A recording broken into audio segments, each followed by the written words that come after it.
Hello, hello everyone. Good afternoon and happy Friday. Happy Friday to everyone. We thank you so much for coming into this another of our Friday lunch and learn sessions. Thank you so much. Come on in. Wherever you're joining us from, please come on in and drop in the chat where you're joining us from so that we can actually know that you are here with us and that we are talking to you and you are actually understanding what we're saying. So drop an emoji, something in the chat. Good afternoon, everyone, and thank you so much for coming in. Today I am with Dr. Sigfred Howell. Dr. Howell is a life, happiness, and relationship consultant. He's also a master life coach, and he's one of the hosts of this program that we have here on Friday Lunch and Learn, where we look at different topics. Today we are looking at understanding leadership accountability. And with me also is Dr. Marcia Thomas. Dr. Marcia Thomas is a strategic leadership coach and consultant. She's also a master life coach in her field as well, years of experience. And so we are here to share on that topic today, understanding leadership accountability. And so when we talk about leadership accountability, the first thing comes to mind, what exactly is this leadership accountability? But for us to truly understand what leadership accountability is, we first have to be able to define what accountability is and maybe to define what leadership is. So in the smallest sense, I say that accountability is that fact or condition of being accountable to someone or to something. Being accountable to someone or to something. And a leader, as we know, is someone who leads, who steps out front and lead. And we are all leaders in our own right. We are leaders in our home, we are leaders in school, we are leaders in the workplace. We are leaders everywhere we go. And the first act of leadership and of accountability is being able to lead our own selves. Until we're able to lead our own selves and to be accountable to our own selves, then there is no leadership accountability that we actually can push for or extend. And so I want to go over, Dr. Marcia, as we talk about leadership accountability, in your own words, what does this mean to you? Okay, good afternoon, everyone. Thanks for having me. That's a good question for me personally. I think the Bible answers accountability very, very well. And I like the definition it gives in Matthew. It says, you must do unto others as you would want them to do unto you. So my leadership accountability definition would be that you do to others what you would want to be done to you was the situation reverse. And so leadership accountability is that the person is answerable for your actions, for your behaviors, for your attitudes and the decisions you make. And you take personal accountability for both the negative and positive effects that your decisions and actions and behavior have on yourself and on others. And that's my definition. Thank you so much for that, Dr. Marcia. And Dr. Howell, if you were to answer the same question, what would you say is leadership accountability? Leadership accountability to me has quite a few things that make it up. You all address some of them, so I'll address some other ones that I believe are equally as important. You've heard the term "the buck stops here." As a leader, you must be responsible for everything that your subordinates do. And so you have to be vigilant. You have to be clear in your directives. You have to make sure that everyone knows what is expected of them. Because at the end of the day, the buck stops with you. If things are positive, it's your fault. If things turn out negative, it is also your fault. And so at the end of the day, if you're willing to take responsibility for the outcomes, here are some of the things that I believe are important. As a responsible leader, if your subordinates know that you are going to take responsibility for what happens, Now they have the ability to be creative. They have the ability to think outside of the box. But if they believe that they're going to get blamed for things that go awry, they're going to be less creative. They're going to stick within the parameters and not be as creative, because at the end of the day, nobody wants to lose a job because the things didn't go accordingly. So as the leader, if you take ownership for the outcomes and you set healthy boundaries, then your subordinates have the ability to be more creative and find more innovative ways of solving problems. And so you can confront underperformances, you can confront behaviors. And like we said before, if you have the right people on the bus, based on the book Good to Great, if you have the right people on the bus and you force the wrong people off the bus because they don't feel comfortable being in that environment, and so you make it uncomfortable for them to stay in an unproductive role that they're trying to be in, then you have the ability to train your people and to give them the creative juices and the creative freedom that they need in order to get things done. But that only works if the buck stops with you. Wow. I just want to interject, though, that leadership in itself, as it is growing and evolving, has become a partnership where the leader is so connected to the team members that it becomes a relationship. And many times, depending on how long you remain in the organization, it becomes a long-term relationship where you become so connected that it is balanced. Leadership creates a balance where persons know and become personally accountable to themselves as a minor part of the bigger and larger cosmos of the organization. So everybody sees their role as being accountable for the achievement of the goals and benefit of the organization. Mm-hmm. Excellent points, Dr. Marcia, and thank you so much. And as Dr. Howell had said, the buck stops here. I was actually coming over to you, Dr. Marcia, to ask you, so as leaders, how can we, or a leader, any leader, communicate expectations and standards to the team members? How do you think they can do that? The first thing for me, and I am speaking from experience, is that you become a role model and a real model for the expectations that you want. So communicating them, whatever you want from people, you must be prepared to be. And the fact of the matter is, if you want people to be honest, you must be honest. If you want people to burn the midnight oil, you must be there with them. You must be a support partner. That is how you communicate. One of the other ways is that you must give clear expectations. Do not assume that persons can read your mind. Or one of the things that leaders do is assume that when persons are given responsibilities or job descriptions, they know what to do. So we want to give them clear expectations, clear guidelines, and clear standards. We can do that verbally as well as document it, so they have a step-by-step set of actions and guidelines and expectations that they can tick off for themselves. That will help to communicate, and they can also pace themselves in meeting the requirements and the goals. Another thing that we can do is set performance standards where we check in with our team members to find out what concerns them, what is confusing them, what are the stressors, and what are the ideas that they can actually bring to the table to improve the desired outcomes and to add value. I maybe would also add that you really appreciate and value people, and you communicate that by the short-term rewards and the long-term reward.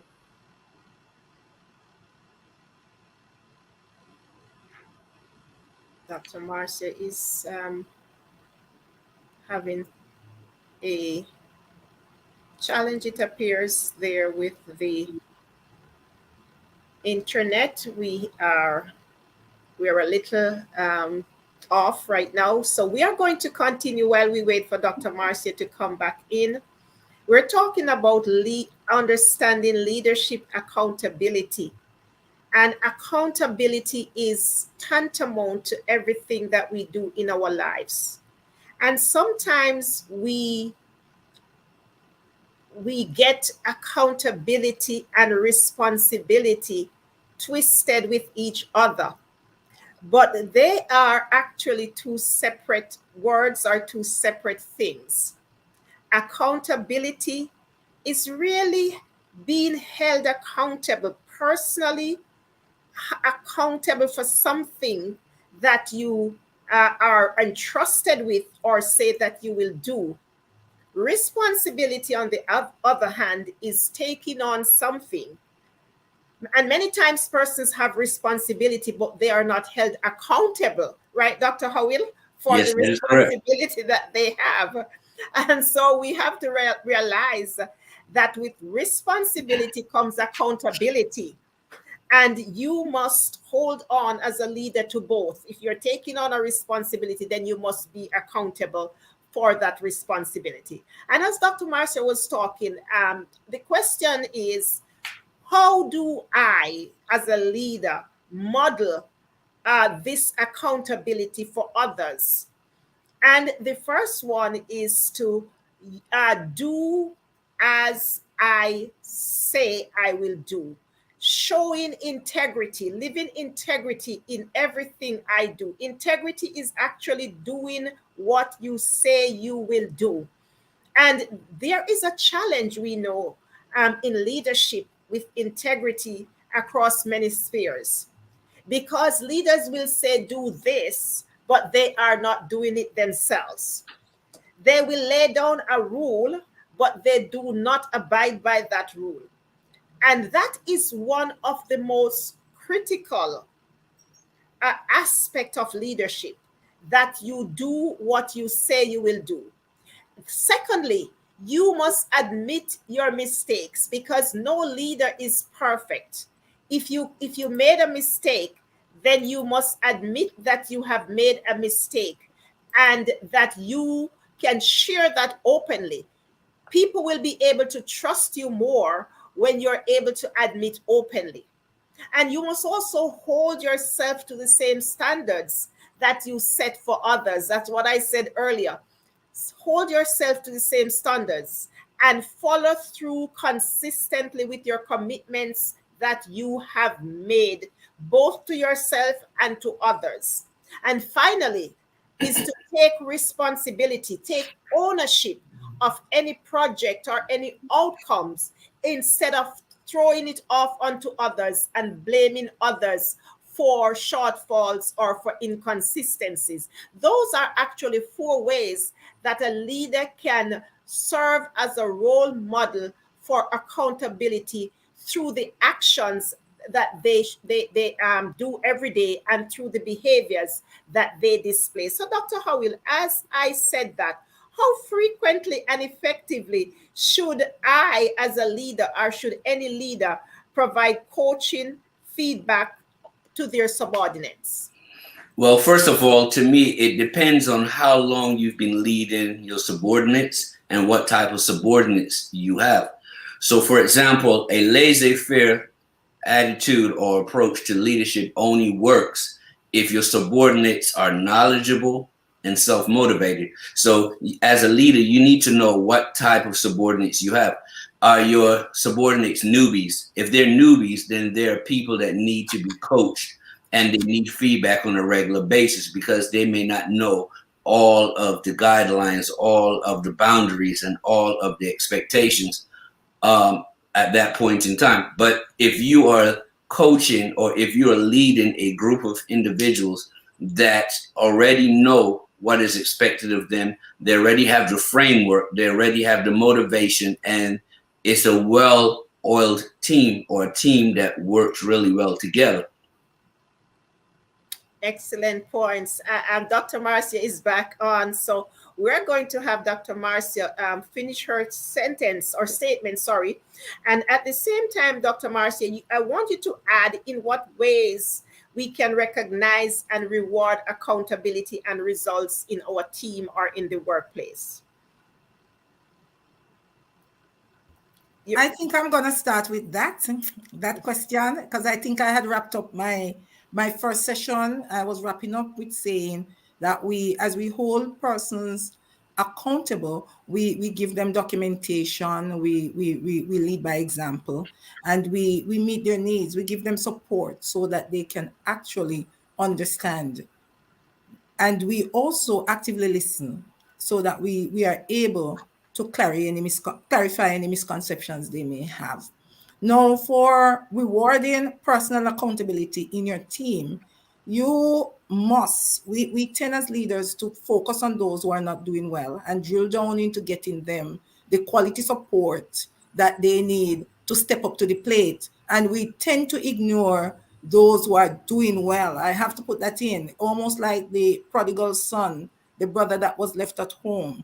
And so we tend to overlook them. Often we take them for granted. So one of the ways that we reward is that we actually highlight and use them as reference points when they go out of their way to hold themselves accountable, even when no one else is looking, and meet their deadlines and fit your expectations. They deserve to be acknowledged.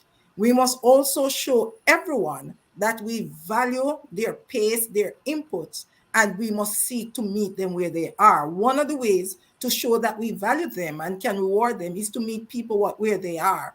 Everybody in your institution is valuable. It's just that persons cannot give what they don't have.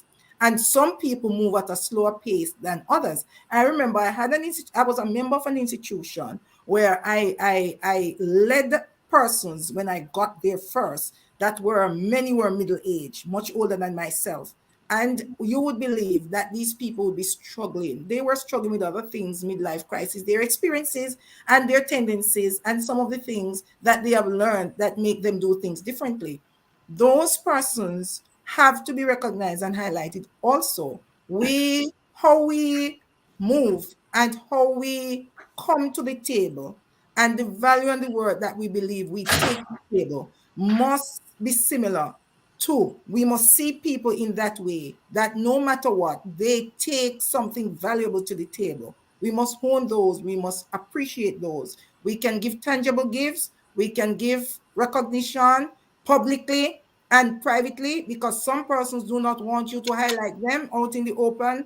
They prefer to work behind the scenes and get those awards. We can take them out, we can give them breaks. We can also take them into social settings where they can let down their hair. There are so many things that you can do. I personally, as a leader, feel that it is dependent on your team and what is their motivational language. I believe every team has a motivational language. If going out is not what they want, but they would want money, small little tokens that are monetary gifts, give it to them. If there are leaders there who want power because they were personally accountable, giving them gifts will turn them off, because they really don't want the gifts, they want the power. They want to have a position of authority. Those are some of the things we must take into consideration when we seek to value and appreciate those who hold themselves personally accountable and meet their deadlines and add value unreservedly to their organization. Excellent, again, points we are sharing here today on understanding leadership accountability. Dr. Siegfried Howell, a life, happiness, and relationship consultant and a master life coach. Dr. Marcia Thomas, who is a strategic leadership coach and consultant, and also a master life coach. I am Dr. Janice Brooks. I am a part of the Maxwell team of leadership coaches, trainers, and speakers. I'm also a licensed pastoral counselor. We're actually sharing today about accountability. That is the word today, accountability. And we have put it in the context of leadership. As we come down to the last few minutes of our session, we want you to, if you're watching us or listening to us, wherever you are, please place in the chat where you're watching us or listening us from.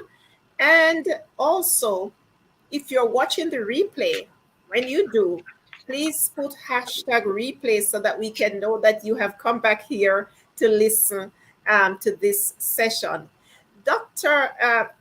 Howell, now I have the final questions before we wrap up and ask for final words for you, how willing should our leaders be to confront difficult situations and performance issues in a timely manner?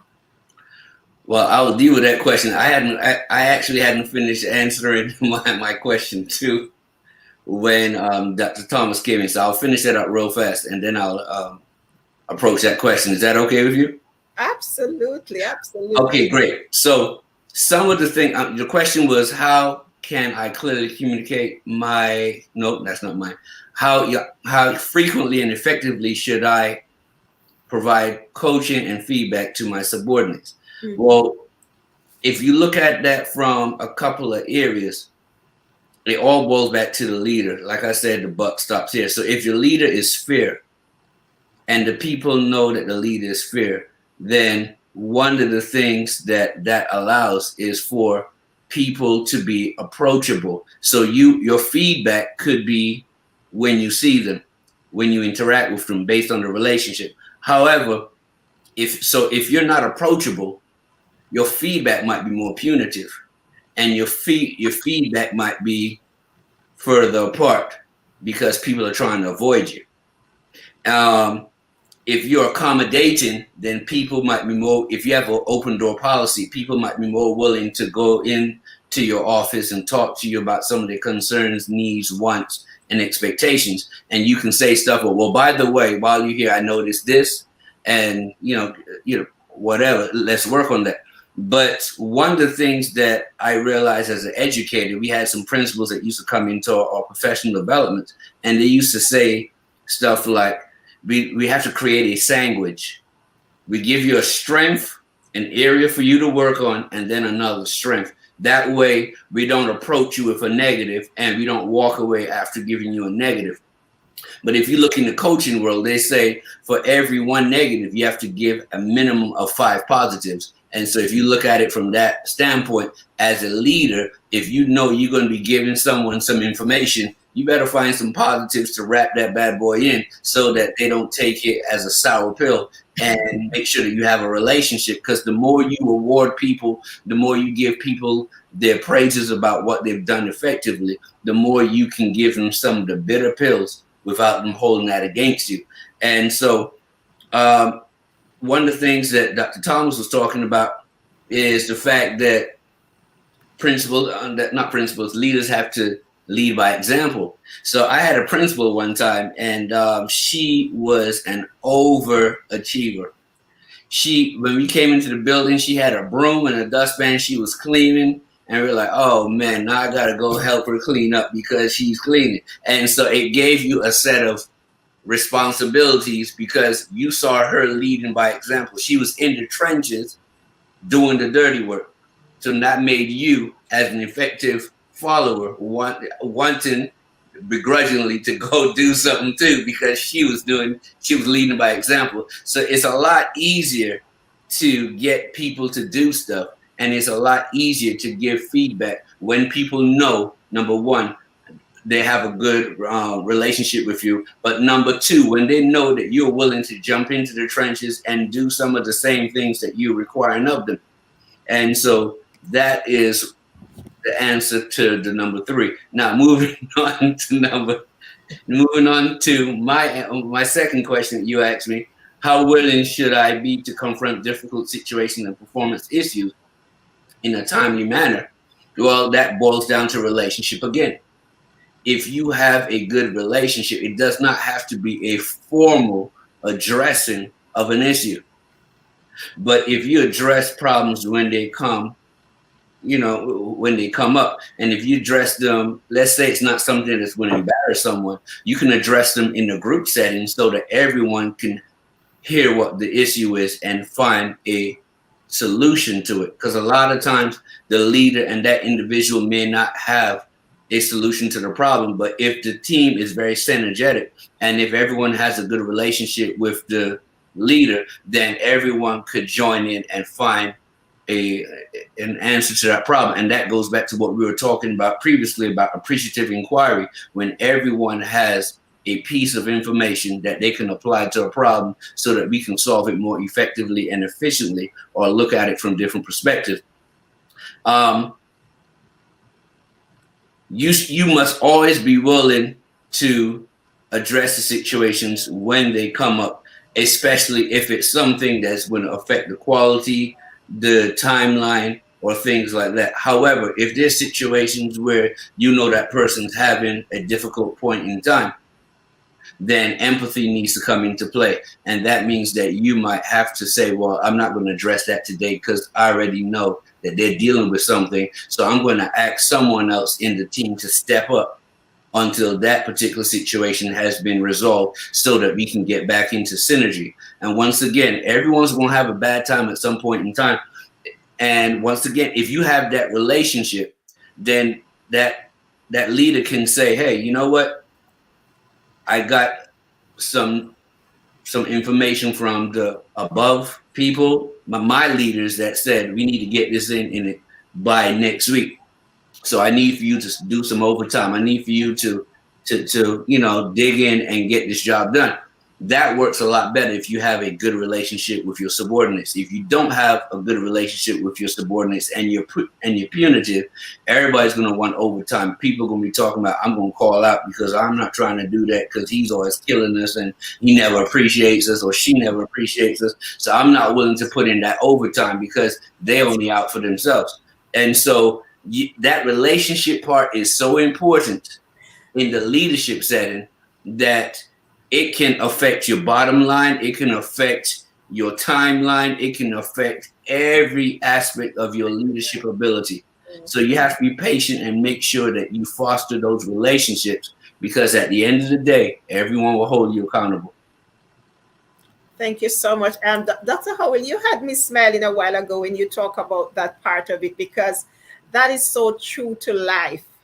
And what I do find is that practicing humility helps in that way, Dr. Howell, because a leader who practices humility, it is more approachable. They are more inspiring. They are more somebody that persons believe that they can trust. They inspire credibility and all of those things. So if they have a problem, or if a team member have a problem, they believe that they can go to their leader and express that challenge. So it's no longer somebody talking around the corner and saying, I'm not going in there tomorrow. Let them stay in there. I'm calling out. But it's more that there is an open book. There's an open discussion with that leader, because the leader practices integrity. They practice humility.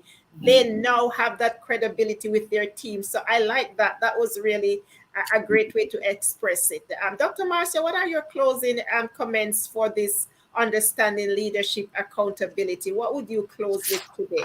I wanted to add a little about the humility, because humility does not mean that you become a doormat. It does not mean that you become a walkover. It means that you lovingly confront and you pace, as Dr. Howell says, those difficult confrontations or discussions that you need to have with your teammates, and you make sure that you are very decisive about the way going forward, but they must not leave there feeling attacked. They must feel supported. And that is the difference, because it doesn't mean because you are humble or you demonstrate humility that there are no hard decisions that you have to make as a leader. Hard decisions are a part of leadership, and accountable leaders are very much gain credibility more so by the hard decisions that they make in the best interest of everyone, while holding him or herself accountable, and his willingness to take the consequences of these actions, whether they are negative or they are good. And that in itself is the true mark for me of humility in a leader, because leading from the front and making it a partnership. And I know this is my closing point. Seeing leadership as an accountable leader, as a partnership, means that you ensure that individuals become their best self, that they are lifted and that they are taken higher anytime they come in contact with you. This taking higher is not dependent on them. Nonetheless, what is dependent on is that those who come behind you will find you faithful, In yourself, you can get approval from God when He looks at your efforts. Because sometimes, as leaders who are very accountable, very credible, very humble, and very inspiring, you yourself is not appreciated. You people don't, they feel that you should know everything, that you do not need support, that you do not need help, that you do not need a timeout. And so, as a leader, you may very well feel isolated at the top, especially if you remain accountable. However, you must make sure that what you are there for is done, and that is to serve others. Excellent, excellent, excellent way to give those final comments. Dr. Howell, what would be your final comments for today on this topic, understanding leadership accountability? I'm sorry for smiling so much. I always love when we do these Friday things. I look forward to them. The big thing to me is genuine humility. In the Bible, they have stories about people who pretended to be humble, but they stood up in the middle of the synagogue and they were very bombastic about what they did to the poor and the money they gave and stuff. And that wasn't, it looked like humility, but it was not genuine humility. One of the best expressions of true humility is when a leader will share his or her success with the subordinates.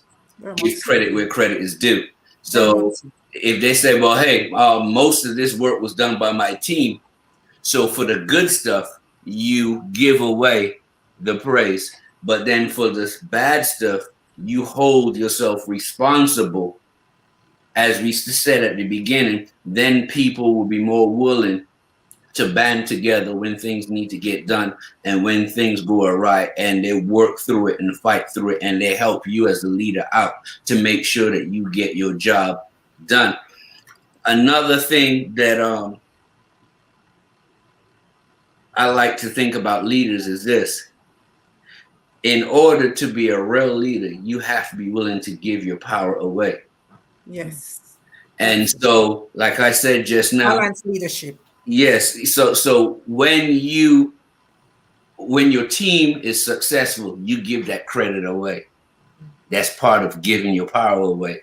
And by giving that power away, you multiply and amplify your ability. And a lot of short-sighted leaders don't understand that by giving leadership away, giving power away, you amplify your resources, amplify what you're willing to do, because now people are willing to go deeper and go harder to make sure that you get what you need done. The last thing I want to say, I read a lot of John Maxwell books, and one of the things that John Maxwell spoke about is the fact that the true success of a leader is shown in the amount of leaders they produce. So a leader should be able to walk away from that job and have a whole bunch of people that can step into that position. A lot of times leaders want to hog that power for themselves. And when they go and it falls apart, they're like, see, they needed me. But John Maxwell says, if you should be able to transition out and people transition in and everything stays going. That is a true benchmark of what leadership should be. Excellent point again. Both Dr. Howell and Dr. Marcia, we thank you for that great wrap up of this session. And we have been here for the last 35 minutes talking about understanding leadership accountability. We remind you all that everyone is a leader in their own right, because the first order of leadership is to be able to lead yourself. Every single leader should be able to set that tone.